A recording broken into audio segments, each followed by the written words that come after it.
Hi from Heirloom Books at 6239 North Clark Street in Chicago, Illinois. I'm Jeff Helgeson, and today I'm taking on two books written a decade apart.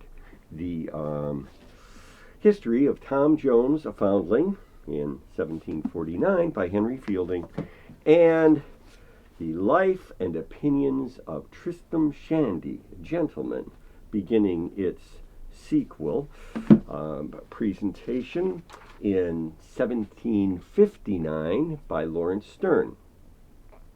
For starters, it's been observed that, along with Samuel Richardson's epistolary works Pamela, or Virtue Rewarded, and Clarissa, or The History of a Young Lady, Fielding and Sterne pretty much invented the concept of the modern novel. With Henry Fielding, this was in the form of a picturesque narrative exploring the ways in which an abandoned, illegitimate boy child came to obtain love and acquire a fortune. For Sterne, well, beginning with the conception of the narrator, there is a wild journey through extensive digressions that make up what I can only describe as an amazing literary labyrinth. Okay, so Henry Fielding was initially a playwright who criticized the English government to the extent of bringing on an Act of Parliament in 1737 that created a formal means of censorship which drove him from the stage to the page, where he first published a parody of Samuel Richardson titled Shamala, and then penned an anonymous pamphlet about a female transvestite who is sued in court by the woman she persuaded to marry her. Twice married himself, Fielding had 5 children with his first wife, and a few years after she died in 1744, he married his deceased spouse's maid, who had been pregnant at the time and would eventually provide him with an additional 5 children.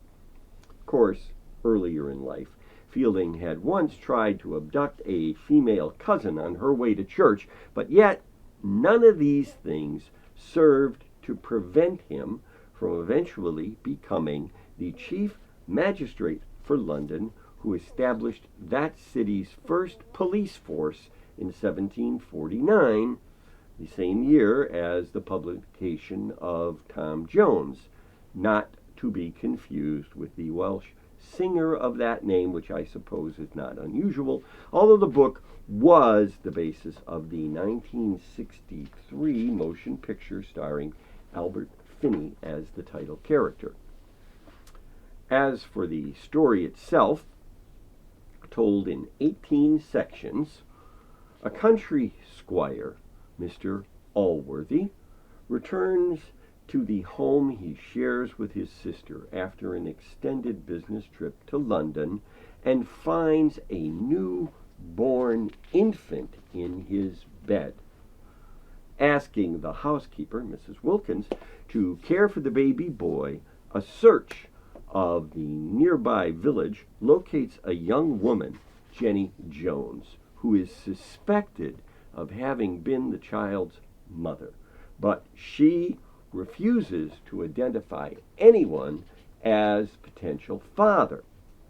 Squire Allworthy, whose 3 children had each died in infancy and whose wife had also died, decides to keep the boy within his household, naming the baby Thomas, Tom Jones, and taking his sister Bridget as the person who would be most likely able to raise the child.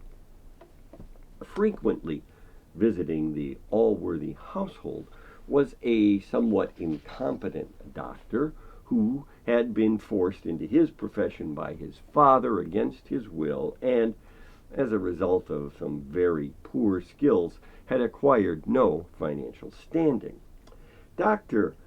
Blifil, in hope of gaining some economic advantage, introduced his sea captain brother to Squire Allworthy's sister, and they soon married, producing a son, but then quickly became estranged, with both Dr. and Captain Blifil eventually dying, leaving Master Blifil to be raised along with Tom in the Allworthy home.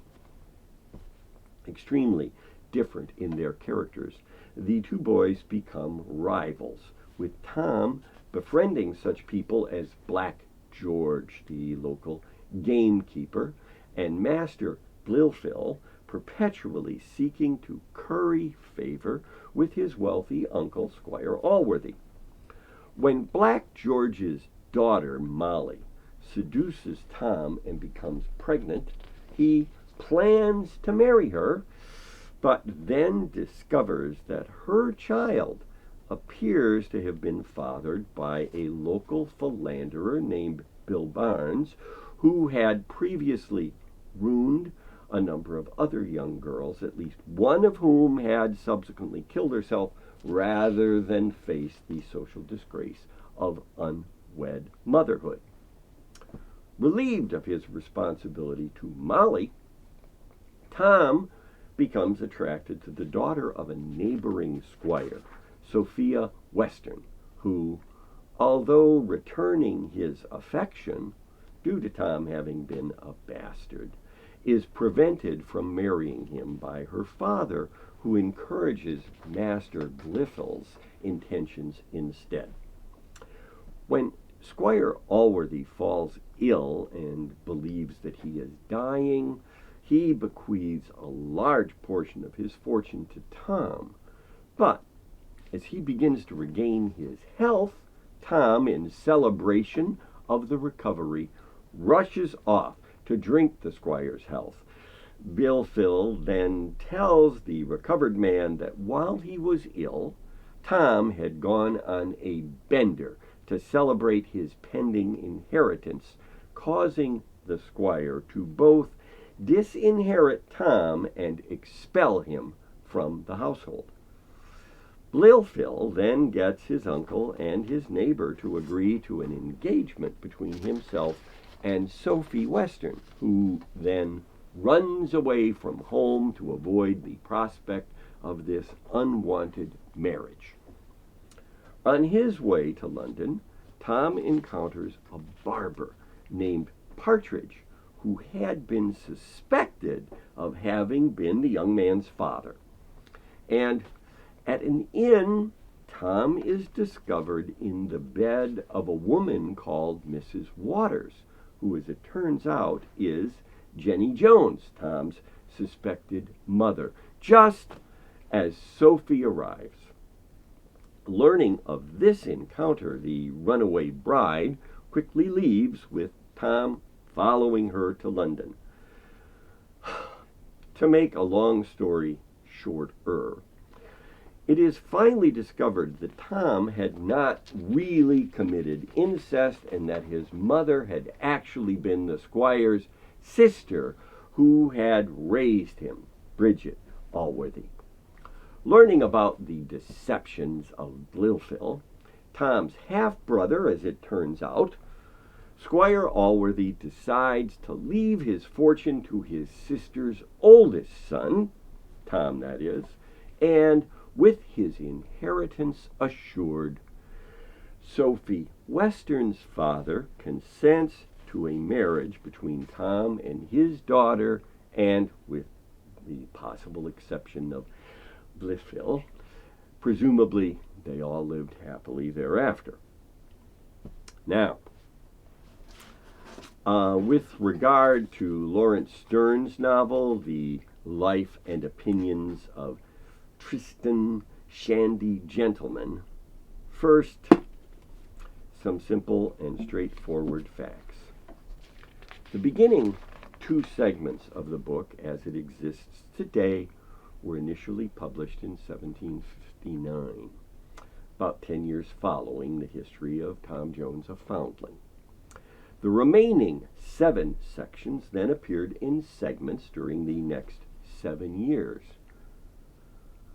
That said, I feel that I should further explain that the prospect of describing the book beyond this point in fact presents what appears to me to be some considerable challenges. As a result, I've decided to sample a few sections and then see how things progress more or less in the manner of the way the book itself unfolds. For example, from the opening section.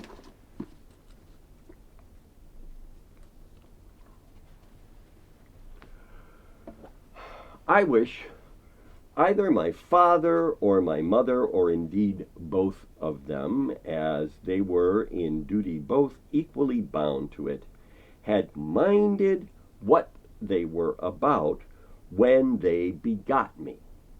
Had they duly considered how much depended upon what they were then doing, that not only the production of a rational being was concerned in it, but that possibly the happy formation and temperature of his body, perhaps his genius, and the very cast of his mind, and, for aught they knew to the contrary, even the fortunes of his whole house might take their turn from the humors and dispositions which were then uppermost.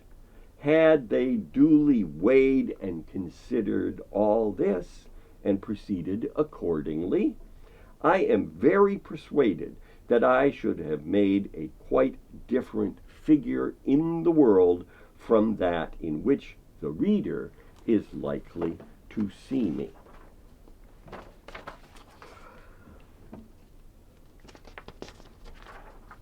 Following this opening sentence and developing a host of metafictional techniques that were later embraced by such writers as James Joyce, Virginia Woolf, and Salman Rushdie, even while he spent 16 years living in hiding, with the exception of an occasional appearance on stage with the rock band from Ireland, U2, following the death sentence placed upon him by the Ayatollah Khomeini because of a disguised allusion to the Prophet Muhammad in his novel, The Satanic Verses. But I digress. As does Lawrence Sterne throughout the whole of his novel. In fact, Sterne even specifically states at one point, digressions incontestably are the sunshine. They are the life and soul of reading. Take them out of the book, for instance, you might as well take the book along with them. One cold, eternal winter would result. In every page of it, restore them to the writer. He steps forth like a bridegroom, bids all hail, brings in variety, and forbids the appetite to fail. As a further example, the book purports to be an autobiography, beginning with the narrator's conception, which had been disrupted by his mother asking his father whether or not he had remembered to wind a clock betwixt the first Sunday and the first Monday of the month of March in the year of our Lord 1718. But it isn't until volume 3 of the text that